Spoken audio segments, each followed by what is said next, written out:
Estamos de volta com Conexão Unifeso, o programa que leva a nossa instituição até você. No primeiro bloco, conversamos com o professor Carlos Machado, professor e médico da Universidade do Texas, que nos contou a respeito da ligação entre a arte e a medicina. E agora vamos conversar com o professor Rômulo Pereira, dos cursos de idiomas do Centro Cultural FESO ProArte. Seja muito bem-vindo, professor Rômulo. Obrigado, eu que agradeço o convite. Professor, todo mundo fala sobre a importância, a necessidade, de se aprender uma segunda língua, mas exatamente na prática, você como professora, tantos anos, de vários idiomas, como é que você tem percebido essa utilidade na vida das pessoas?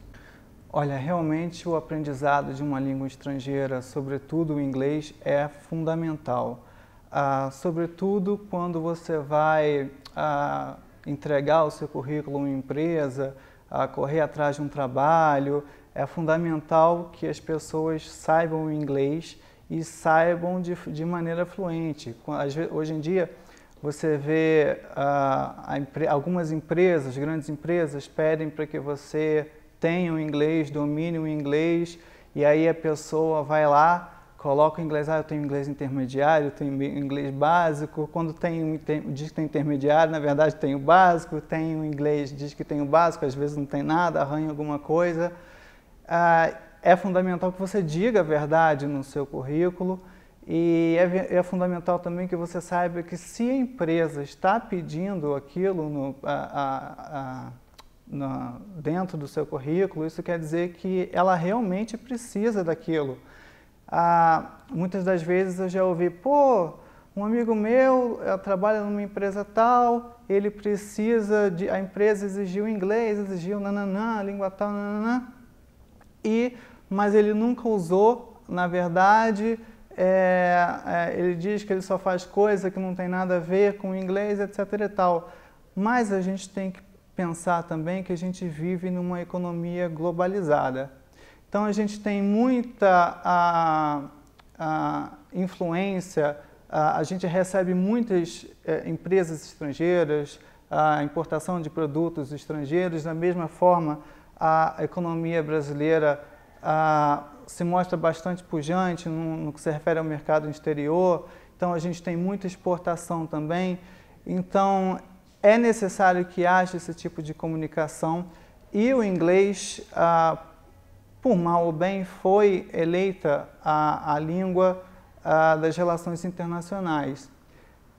Quando a gente fala da importância do inglês, lógico que aqui eu só mencionei o lado profissional, o lado financeiro, etc. e tal, mas existem N outras razões. Então, uma outra, por exemplo, que é uma das mais óbvias, você quer viajar. Quando você quer viajar e você conhece o inglês, ou você quer ir para a França, por exemplo, você fala o francês, você quer ir para a Espanha, você fala o espanhol, a experiência que você tem naquele lugar é muito mais enriquecedora quando você domina a língua e você pode entrar em contato direto com o falante daquela língua-alvo. Então, é muito mais enriquecedor do que se você depender, por exemplo, de um guia turístico. Então, é muito mais prazeroso. Um outro fator importante também é que quando você aprende uma língua estrangeira, você enriquece também a sua própria língua materna, porque você começa a conhecer, dominar estruturas, outras palavras. Outro dia, por exemplo, eu estava usando em uma das minhas aulas, eu usei a palavra defenestrar. Em francês você tem aí esse mesmo substantivo, que é fenêtre. Em alemão você tem Fenster. Em português você tem janela. E aí você usa defenestrar, é uma palavra que veio do francês. Nada mais é que você jogar alguma coisa pela janela. Então você vê, você aprende idiomas diferentes, você enriquece a sua própria língua, você aumenta as suas capacidades, habilidades cognitivas também. Então, e aí nesse aspecto, é importante ressaltar que a gente começa a fazer maiores interações entre diversos assuntos. E é essa uma das razões, por exemplo, que os cientistas consideram uma das maiores ferramentas, uma das mais importantes ao combate do Alzheimer, por exemplo. Porque que estimula, né? Tem Exatamente. uma questão física, né? Acaba estimulando o cérebro quando você aprende um outro idioma. Exatamente. Como é que funciona o Alzheimer? Você tem a conexão ali no seu cérebro de 2 neurônios, por exemplo. E aí forma-se uma placa ali, e aí a informação que antes passava por aqui, agora não vai mais passar. Então aí começa a gerar o esquecimento. Quando você começa a estimular o seu cérebro a fazer outras coisas, através, por exemplo, sobretudo, da aprendizagem da língua estrangeira, ou quando você simplesmente troca o caminho do seu trabalho para casa, de casa para o trabalho, você está estimulando o seu cérebro a fazer outros exercícios, a buscar outros caminhos, outras alternativas, e aí você começa a construir outras pontes, né? Você começa a, quando chegar mais lá na velhice, e infelizmente esse problema, por acaso te vier a cometer, esse caminho aqui bloqueou, mas você tem o caminho B, você tem o caminho C, o caminho D, e é por isso que é tão bem visto a aprendizagem de uma língua estrangeira, seja ela qual for. Temos também o aspecto de sociabilidade, né? Então, se eu estou aqui eu sei falar uma língua, eu sei o inglês, sei o espanhol, sei o alemão, o italiano, seja ela qual for, eu estou ampliando muito mais o meu leque. Então, você vê, vamos tomar como, por exemplo, uma língua como o espanhol. A língua espanhola, depois do mandarim, em termos de falantes, tá? Ela tem cerca de entre 400 e 500 milhões de falantes nativos no mundo. É a segunda língua mais falada no mundo depois do mandarim. Então você imagina, a gente aqui fala português e eu decido aprender o espanhol, então são quase 500 milhões de possibilidades a mais de sociabilização, de contatos que eu posso fazer. Ainda mais agora, né, com as ferramentas de comunicação, né, que estão cada vez mais, elas proporcionam Internet, a comunicação de pessoas que estão distantes. Exatamente. Agora, professor, como que fica essa questão, por exemplo, da pessoa entrar e sair? Porque muita gente entra e sai de curso de idiomas com uma facilidade enorme. Começa a fazer o inglês hoje, amanhã já saiu. Começou o alemão, amanhã, 2 meses depois, não deu para ir. Quase que como uma academia de ginástica, né? Hoje eu não vou. Como é que é isso? Como é que a pessoa deve fazer para tentar combater essa evasão para ter uma disciplina? A questão da evasão escolar não é um problema recente e ela comete ao Brasil inteiro. Então, se você for pegar dados do IBGE, você vai ver que cada região ela tem uma razão para si a respeito da evasão escolar. Então, se você for pegar um estado, por exemplo, como o Acre, ele realmente o problema da falta de estudo no Acre, porque realmente você não tem escolas suficientes para aquela demanda de alunos.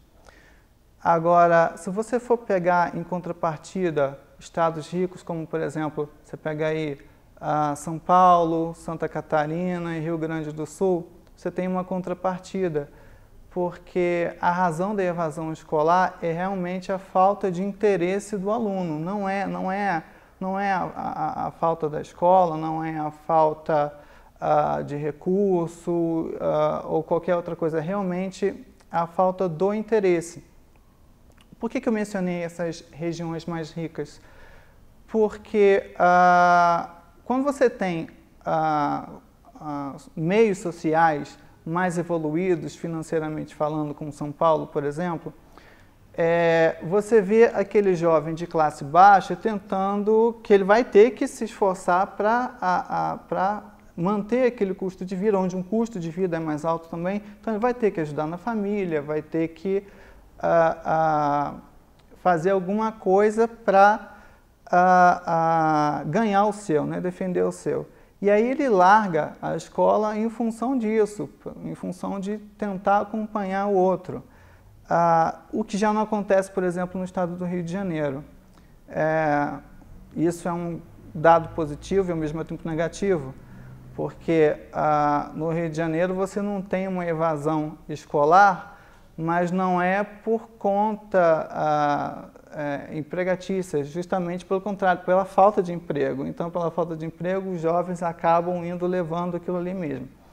Agora, transpondo isso tudo para as instituições de ensino de língua estrangeira, a gente pode perceber, por exemplo, a desmotivação do aluno, porque ele acaba percebendo que o curso que prometeram para ele acaba não sendo exatamente aquilo que foi vendido.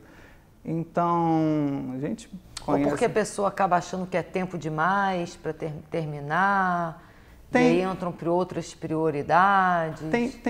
Tem N fatores, se a gente quiser explicar a evasão escolar. Porque existem o motivo, às vezes, do tempo grande, existe o motivo da repetência, às vezes o aluno não consegue acompanhar, existe a razão, uma das maiores razões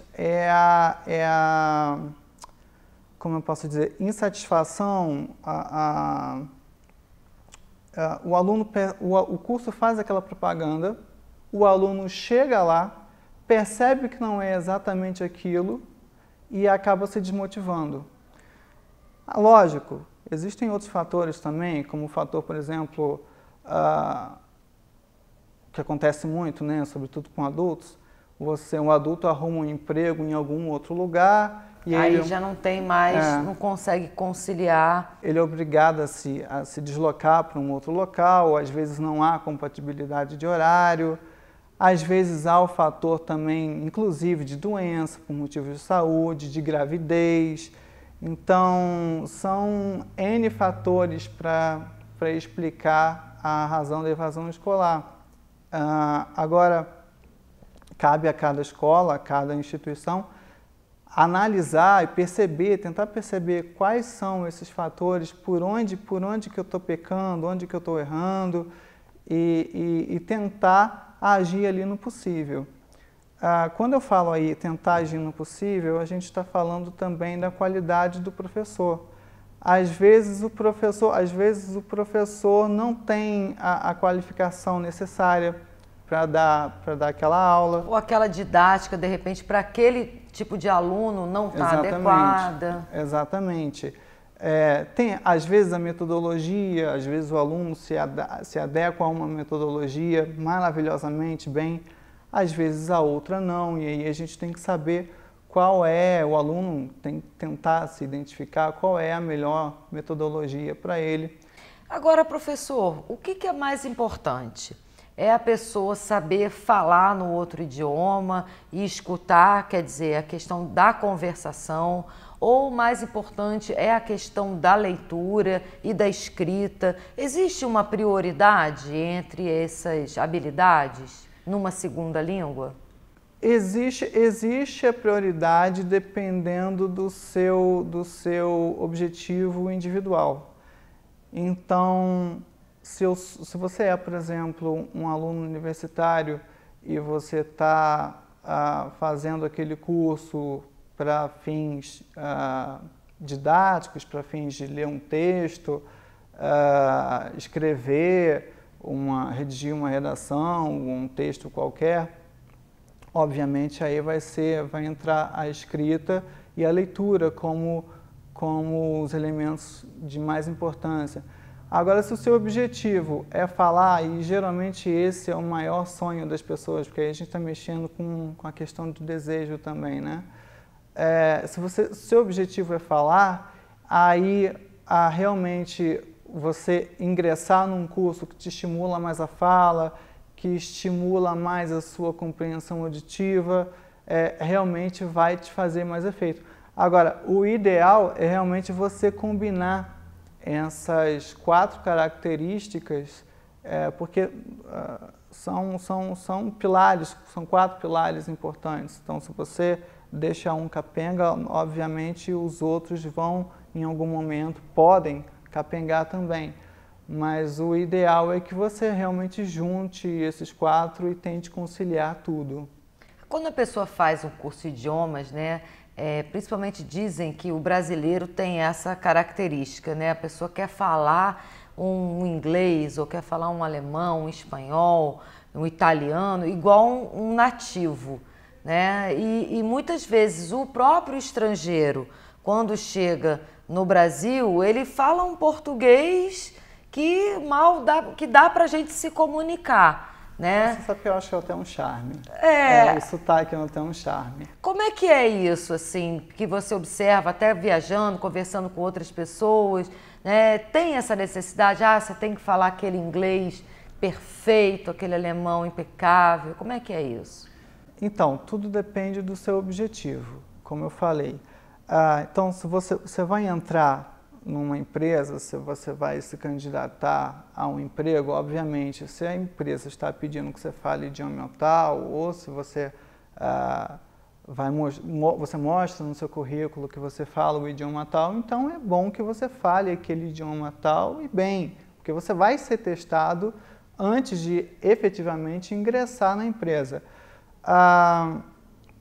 Agora, no sentido de você falar fluentemente uma língua, obviamente, falar fluentemente, as pessoas se enganam muito, confundem muito o fato de falar com fluência e falar igual a um nativo.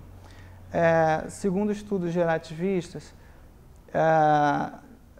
eles dizem que é impossível um estrangeiro falar uma língua estrangeira tão bem quanto um nativo. Obviamente, o nativo vai ter muita mais vivência, vai conhecer muito mais estruturas, mais palavras, gírias, etc. e tal. Não significa que você nunca vai chegar, que você pode chegar até um nível se aproxima quase, o mais disso, próximo né? possível disso, mas perfeitamente como um nativo é muito difícil, mesmo vivendo naquele local por muitos anos. Inclusive, existem pessoas que moram no exterior.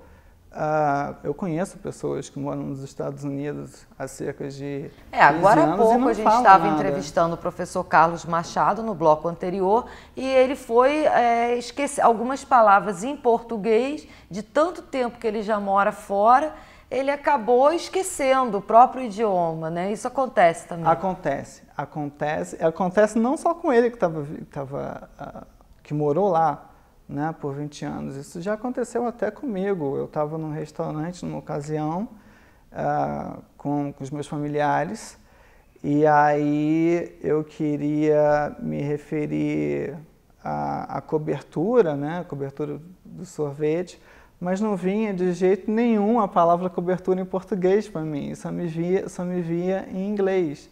Então, acontecia também com a Luciana Gimenez, né, apresentadora. Então, realmente acontece, não é querer se mostrar, não é querer, as pessoas pensam isso, não é querer mostrar que eu morei no exterior, eu sei falar a língua tal, não. Realmente é uma coisa que acomete. Agora, em relação aos cursos que o Centro Cultural FESO-ProArte oferece na área de idiomas, quais são esses cursos? Então, a Unifeso, a ProArte, ele oferece vários cursos, desde cursos de teatro, cursos de instrumentos musicais, como piano, violão, etc. e tal. A gente oferece também os cursos de inglês, alemão, espanhol, temos já o italiano e no próximo semestre vamos inserir o curso de japonês. né? Vai ser bem legal. E a pessoa que está fazendo um curso em uma outra escola, ela pode fazer uma migração, né, para o curso do Centro Cultural FES ProArte? Com certeza, com certeza. Lá a gente oferece, a gente tem as nossas turmas iniciais, a gente tem lá a turma, por exemplo, que iniciou recentemente de inglês, que funciona às quartas e sextas-feiras de 5 às 6h30, então são aí 3 horas semanais. A gente tem também aí, temos aos sábados, né, uma turma também. Para quem trabalha, né, durante a semana, tem aula sábado. Agora acabou, desculpa, agora tem aula aos sábados, que é uma aula que vai de 9 da manhã ao meio-dia, e temos aí as turmas de alemão, inglês, alemão, espanhol também, o italiano, o japonês que vai abrir. E para quem tiver interessado, se interessou e quer fazer um câmbio, uma troca de curso, a gente tem as nossas provas de níveis também, que a pessoa, às vezes, a pessoa não é obrigada a entrar no nível 1, tem outros níveis mais avançados, a pessoa pode fazer essa prova, a gente avalia e aí vê qual é o seu nível, o nível mais adequado para você. E a partir de que idade a pessoa pode se inscrever? A gente não tem uma idade pré-definida, mas o interessante é que adolescentes, a partir daí dos 13 anos, 12, 13 anos, e aí idade a perder de vista, qualquer pessoa pode se inscrever, pode realizar o curso. E, inclusive, eu acho muito bacana você ter essa mistura de idades. Eu acho muito bacana da idade da aula para a gente, para as pessoas mais velhas, porque eu acho que eu aprendo muito mais do que eu ensino, é fantástico. E aí tem aquela troca, né? Os mais velhos com os mais jovens na mesma sala. Entregam a experiência para eles, para os mais jovens, e os mais jovens, por sua vez, oferecem a sua jovialidade para os mais velhos, a sua vivacidade, etc. e tal. Então é uma troca muito bacana. E quem quiser informações a respeito dos cursos, como que pode proceder? Então, a pessoa pode entrar, pode ir diretamente no Centro Cultural FES ProArte, ou ligar para a secretaria no telefone 2644-5770 e pedir informações adicionais. Mas o mais legal de tudo é que a pessoa vai lá, dá um pulo, vai conhecer a nossa instituição. Pode fazer uma aula experimental. Pode fazer uma aula experimental. Um aviso importante para os alunos do Unifeso é que os alunos do Unifeso recebem ainda um desconto de 20% e também conta como carga complementar que eles precisam fazer, né? Então, tá bem fácil, tá bem atrativo para todo mundo aí. Professor Rômulo, quero agradecer a sua participação no nosso programa, no Conexão Unifeso. E para você que também está nos assistindo, nosso muito obrigada. E até a próxima semana. Lembrando que todo o conteúdo do Conexão Unifeso você assiste também no nosso canal no YouTube. Até mais!